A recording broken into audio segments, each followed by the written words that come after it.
Baik, kemudian ada pertanyaan lagi, apakah perang Ukraina versus Rusia merupakan cikal bakal perang dunia ketiga? Kita nggak ada pusingnya Pak dengan perang dunia ketiga. Buat kita perang dunia ketiga itu nggak ada ceritanya. Mau terjadi kayak nggak terjadi kayak nggak penting Pak. Ya, karena berdasarkan hadis-hadis nubuah yang paling penting kita ikuti adalah skenario Allah yang diterangkan oleh Nabi Muhammad SAW. Nah, dalam hal ini memang ada perang besar yang akan terjadi di akhir zaman, tapi itu tidak ada istilah di dalam hadis-hadis Nabi yang dikaitkan dengan negeri yang namanya Ukraina kah, Rusia kah, tidak. Yang ada istilah malhamah kubro. Ya, malhamah kubro itu perang besar Pak. Tapi perang itu jelas antara pihak kaum muslimin di satu sisi dan Rum di sisi lain. Rum itu kalau sekarang itu Eropa ya, di sisi lain ya. Dan kapan itu terjadi? Dia hanya terjadi jika sudah hadirnya Amirul Mukminin fi akhir zaman, pemimpinnya kaum beriman di akhir zaman, yaitu Al-Mahdi. Ya, jadi Al-Mahdi nanti akan memimpin kita rame-rame melawan Rum dalam Malhamah Kubro. Ya, soal perang dunia ketiga ini ya saya terus terang nggak tertarik untuk membicarakannya, karena kalaupun terjadi ya sudah, biarkan saja. Ini kan asyghiliz zalimin bizalimin, orang-orang zalim lawan orang-orang zalim, apa pula urusan kita dengan mereka, begitu ya. Paling-paling kita mengikuti dalam kaitan dengan mempersiapkan diri menghadapi dampaknya, itu saja. Tapi dalam kaitan dengan harus berpihak ke salah satunya, tidak ada urusan kita ya. Wallahu a'lam bissawab.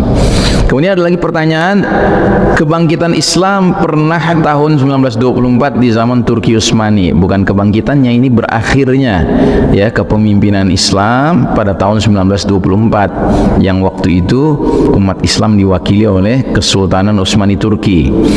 Lalu dia bertanya lagi, setiap 100 tahun akan muncul mujaddid sesuai hadis Nabi. Siapakah pembaharu itu? Apakah Imam Mahdi atau siapa Ustadz di tahun 2024 nanti? Nah, jadi angka 2024 dikaitkan dengan angka 1924, yaitu keruntuhan Kesultanan Utsmani Turki ya, di mana setelah runtuh maka umat Islam menjadi laksana anak-anak ayam kehilangan induk, kehilangan pimpinan ya.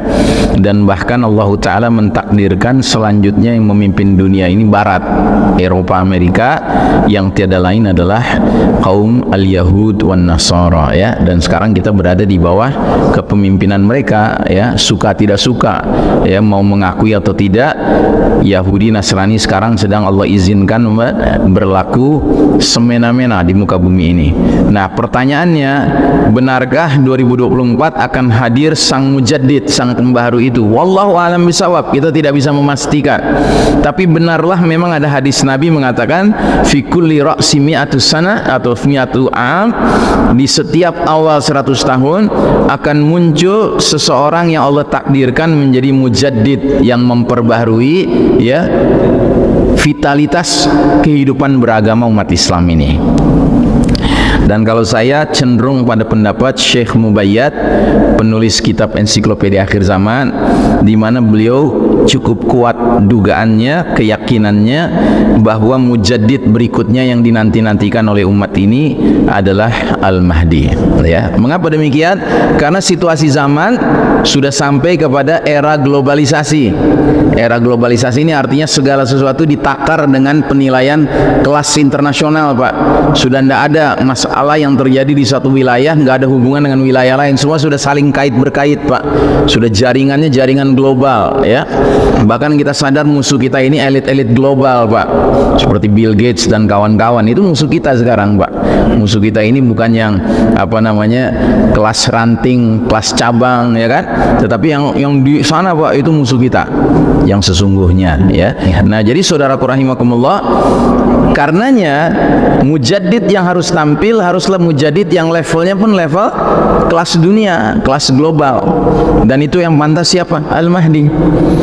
Sebab hadisnya juga mengatakan, ubasyirukum bil mahdi yub'atsu fi ummati ala ikhtilafin minan nas wa zalazil fayamla'ul arda qistan wa adlan kama muliat jawran wa zulman. Artinya, kuberitakan kabar gembira dengan diutusnya Al-Mahdi ke tengah-tengah umat ini pada saat terjadi banyak perselisihan antar manusia. Satu, kedua, gempa-gempa berlangsung, ya, baik gempanya itu natural, alami, maupun gempa man-made, buatan manusia. Ya, harus diketahui Pak, sekarang ini gempa ada yang merupakan efek dari senjata rahasia pihak elit global Pak.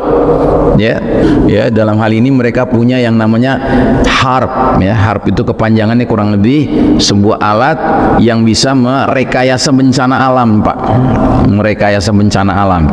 Ya, dan kenapa mereka lakukan ini?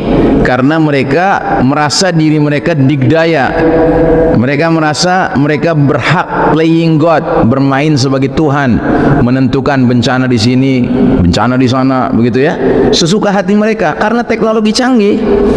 Jadi teknologi canggih mereka buat sedemikian rupa, mereka pilih saja di negeri mana mau terjadi gempa, berapa magnitudonya, skala Richternya. Tapi intinya adalah kalau mereka nggak suka, ya sudah, mereka datangkan bencana di situ sebagai pelajaran kepada yang tidak mau nurut dengan sistem dunia sekarang, yang lebih pantas disebut sistem Dajjal ini Pak. Ya, Dajjalnya belum keluar, tetapi sistem dunianya sudah berkelakuan seperti Dajjal. Dajjal itu kan kelakuannya nanti kalau sudah keluar, dia akan menyatakan dirinya Rabb, Tuhan. Siapa yang tunduk pada dia dikasih surga, siapa yang tidak mau tunduk dikasih neraka. Ya, nah ini sistem Dajjal sekarang juga mirip. Siapa yang mau tunduk kepada sistem Dajjal dikasih fasilitas, kemudahan dan lain sebagainya.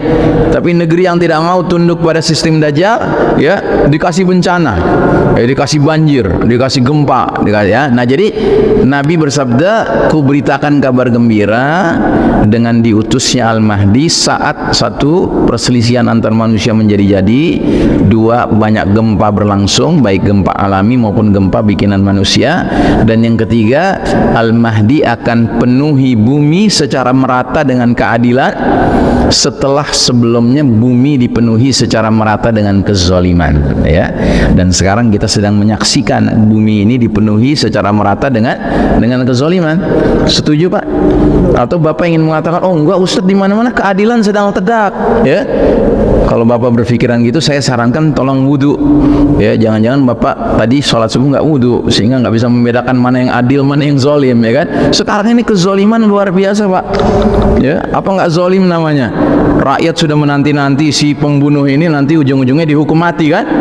Oh, keluar vonisnya hukum mati, gembira rakyat. Nggak taunya boleh dicoba 10 tahun dulu sebelum dihukum mati. Sakit hati kita. Ya, ini kezoliman Pak. Padahal ayatnya jelas. Al-anfu bil anfi wal udhunu bil udhuni was sinnu bis sinni wan nafsu bin nafs. Ya, ini hukum Allah. Ya, telinga dibalas telinga, hidung dibalas hidung, ya kan?